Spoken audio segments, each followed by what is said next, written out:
All right, today we are diving deep into a question that is, well, older than humanity itself. Where did evil actually come from? And the answer, it turns out, isn't found here on Earth. It's a story of cosmic rebellion and angels' fall from grace. So let's trace it all the way back to the beginning. So let me just ask you this right off the bat. Could a being of pure light, a messenger straight from heaven, actually lead you down the wrong path? It sounds impossible, right? But believe it or not, ancient texts give a pretty startling warning about that exact possibility. I mean, check this out. The Apostle Paul gives this incredibly stark warning. He basically says, even if an angel from heaven shows up with a different message, you have to reject it. And that just brings up this huge question. Why would you even need a warning like that in the first place? Well, the reason is simple. The threat of deception is very, very real. It tells us that a message can look divine. It can come from a source that seems totally holy, but it can be completely false. The disguise, you see, can be absolutely perfect. And this is where we find the source of that threat. The text warns that the ultimate deceiver, Satan, doesn't show up looking like some kind of monster.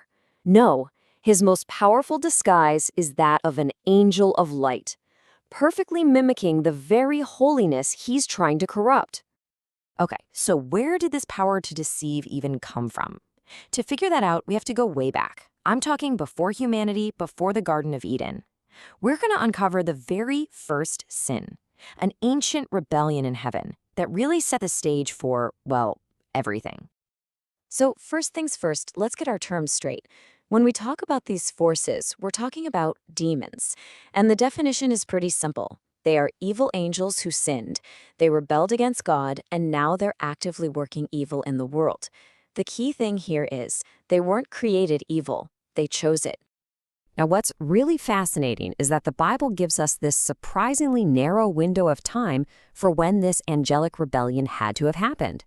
See, in Genesis 1, at the end of the whole creation story, God declares everything very good, so no evil angels yet.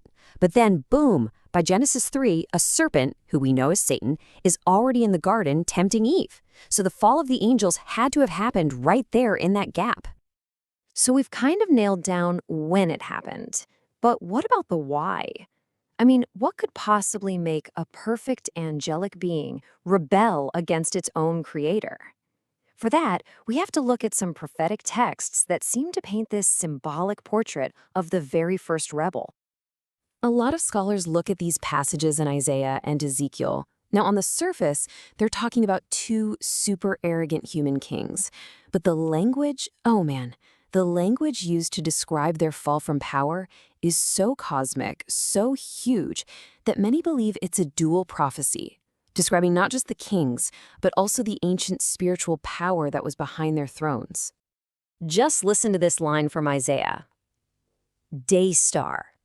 That's the translation for the name that eventually gives us Lucifer, which literally means light bearer.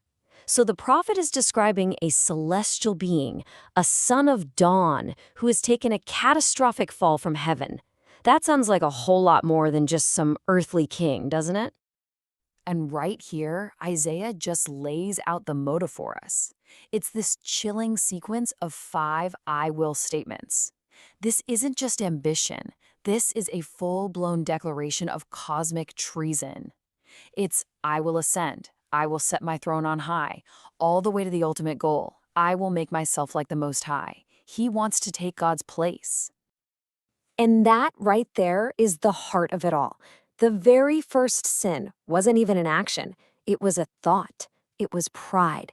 That universe-shattering desire to be equal to your Creator, to become your own God.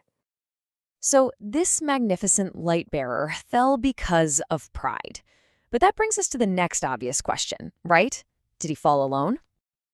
To get a sense of just how big this rebellion was, we gotta jump over to the book of Revelation. In it, a great dragon, who is identified as Satan, is described with this incredible imagery. His tail sweeps a third of the stars right out of heaven. Now, if stars are a symbol for angels, which they often are in Scripture, then the common interpretation here is just staggering. It paints a picture of a rebellion so persuasive that it convinced one-third of all the angels to join in. This wasn't some minor disagreement. This was a cosmic civil war. This connection between stars and angels is really fascinating, and it pops up all over the place. A fallen angel is called day star. A rebel army is a third of the stars. But what's really cool is this connection also shows up in one of the most hopeful stories ever told. So let me ask you this. What exactly was the Star of Bethlehem? We all know the story, of course, but have you ever just stopped and really thought about what that star was actually doing? I mean, think about its behavior. It didn't act like any star we know. It wasn't a comet or a supernova. It appeared to a very select group of people. It moved in a direction that defied the normal rotation of the heavens. And then, get this, it stopped and hovered over a single specific house. Yeah, this was no ordinary astronomical event. The evidence suggests this star acted with intelligence, with purpose. As one source puts it, it clearly had a mind of its own and an amazing sense of direction. And that leads us to this one last pretty cool thought to leave you with.